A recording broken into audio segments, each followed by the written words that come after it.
और मूल निवासियों, मज़े आ रहे नहीं आ रहे? वीडियो के मज़े लो और एंजॉय करो, एंजॉय योर सेल्फ।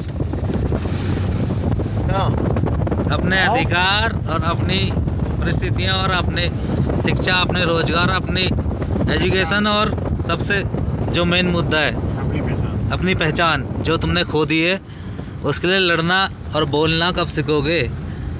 और यही हमारे सबसे बड़े, हमारे उत्तराखंड का यही सबसे बड़ा दुर्भाग्य है, क्योंकि हम तब बोलना शुरू करते हैं जब हमारे सर के ऊपर से पानी निकलना शुरू हो जाता है, लेकिन तब उस चीज़ का फ़ायदा नहीं। कुछ चीज़ समझ रहे हैं, भू कानून और मूल निवास, उसके लिए कोई अगर आदमी कुछ बोल रहा है तो कैसे, मतलब क्या बोल रहा है, तो कोई दिक्कत नहीं है। आप समझो ना समझो, आप मानो ना मानो, लेकिन एक बार उसके लिए पढ़ लो।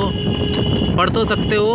अगर कोई आदमी, तुम्हारे उत्तराखंड का आदमी भू कानून और मूल निवास बोल रहा है तो एक बार ही पढ़ तो सकते हो कि क्यों बोल रहा है वो। एक बार अपनी नॉलेज में, अपने सेंस में तो डाल ही सकते हो ना वो चीज़।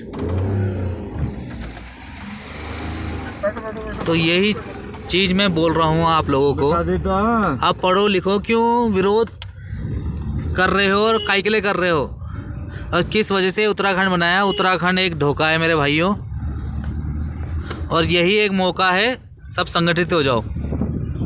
पहाड़ जिंदाबाद, उत्तराखंडी जिंदाबाद, पहाड़ जिंदाबाद, उत्तराखंडी जिंदाबाद, गढ़वाल जिंदाबाद।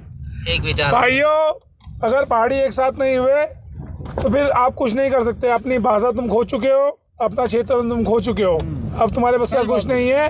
कम से कम राज ठाकरे, बाल ठाकरे, इनसे कम से कम सबक लो और अपने पहाड़ जो तुमने इतनी मेहनत करके माँ बहन को बलिदान दे के आज़ादी बचाई है, उसके लिए कम से कम संघर्ष करो।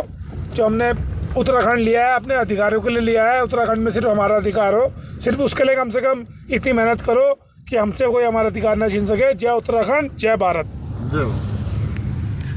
उत्तराखंड का अस्तित्व भी किस वजह से उत्तराखंड लिया गया।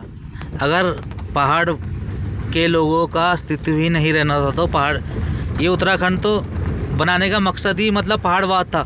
अगर ये उत्तराखंड में पहाड़वाद, अगर पहाड़ी लोगों का रोजगार और उनके अस्तित्व में और उनके संस्कृति और उनके विचार में अगर कोई पहाड़ करेगा तो फिर कोई फ़ायदा नहीं उस चीज़ का।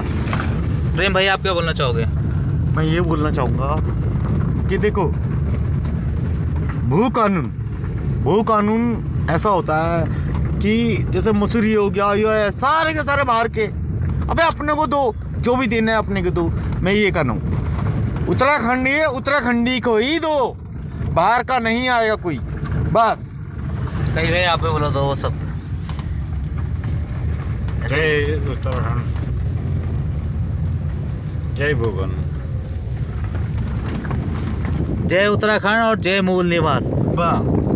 मेन अस्तित्व मूल निवास की लड़ाई है भाइयों। अगर भू कानून अगर मूल निवास के मद्देनज़र रखते हुए नहीं दिया गया तो फिर उस भू कानून का कोई फ़ायदा नहीं, क्योंकि ये उत्तराखंड हम लोगों के लिए बनाया है और हम लोगों के लिए ही बनाया है, तभी हम यूपी से अलग हुए। अगर हम यूपी से अलग नहीं होते तो फिर फ़ायदा ही नहीं था उस चीज़ का। ये पहाड़वाद के लिए, और पहाड़ में जो बेरोजगारी, जो शिक्षा का अभाव और जो मसूरी में बैठे बाहर के बंदे बैठे, जो चिकित्सा का अभाव था, उस वजह से ये उत्तराखंड एक राज्य, एक अलग राज्य बनाया गया था।